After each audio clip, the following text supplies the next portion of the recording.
The need for transit. Sharon's story.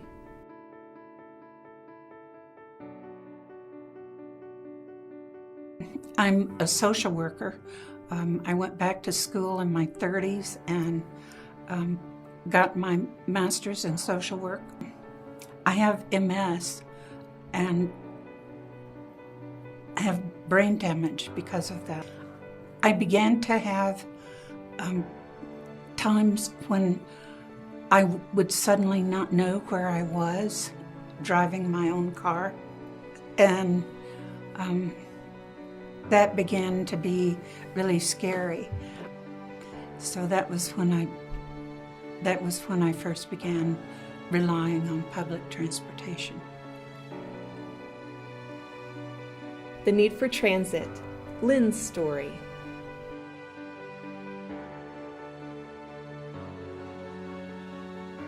I lost vision in my left eye in 2008, and I was living in Cheyenne, Wyoming, and my daughter was here going to college. So we decided that I should move in with her because I had been told that the right eye would probably go too. And one day it did.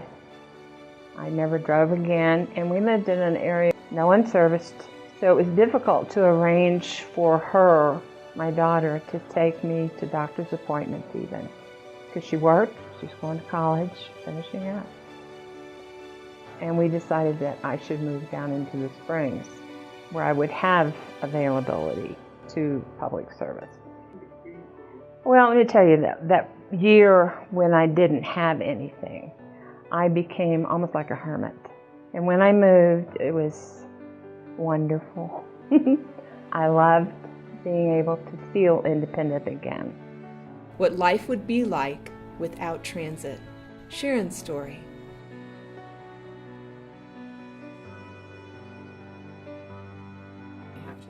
Oh my gosh. Oh my gosh. I would be in such a restricted life.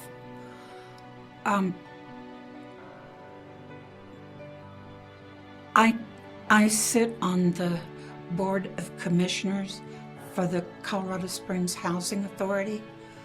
I couldn't keep doing that. I do a tremendous amount of volunteer work here at the Independence Center and am a part of a group that have formed in a community organizing project to work on issues of accessibility. I couldn't do that. There are times that I go to church for volunteer things, and I would be closed in. My whole life would be smaller, and that's not good for my mental health. It's not good for the community as well, because the skills and the work that I do improves in a little way the quality of life in Colorado Springs. And so it would impact me, but it really would impact all of us if we didn't have public transportation that was effective. What life would be like without transit. Zaina's story.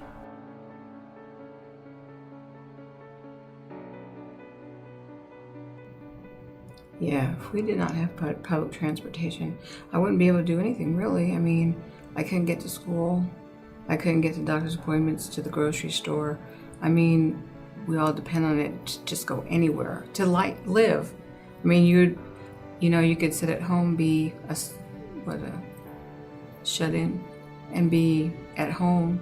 I guess you could call up everything, have your groceries, but you still have to get to the doctor. So life would be totally different. I mean, you would just pretty much be that homebody person that doesn't get out because there's no way to get out to go anywhere, And that's what makes it really nice, is to be able to go out, do things. I mean, I'm not involved just in school and things like that. I just like to get out, movies and dancing and everything.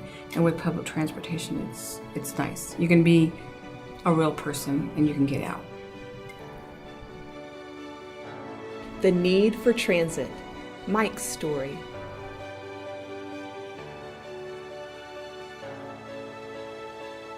When I no longer was able to drive, I had to turn to other resources such as public transportation and ambicab and things like that. There is a lot of things that visually impaired people in general and myself wouldn't be able to get around to a lot of places if this didn't exist. It's such as doctor's appointments. Without that, us as humans and disabled people wouldn't have the benefit of making our own appointments on our own and living independently.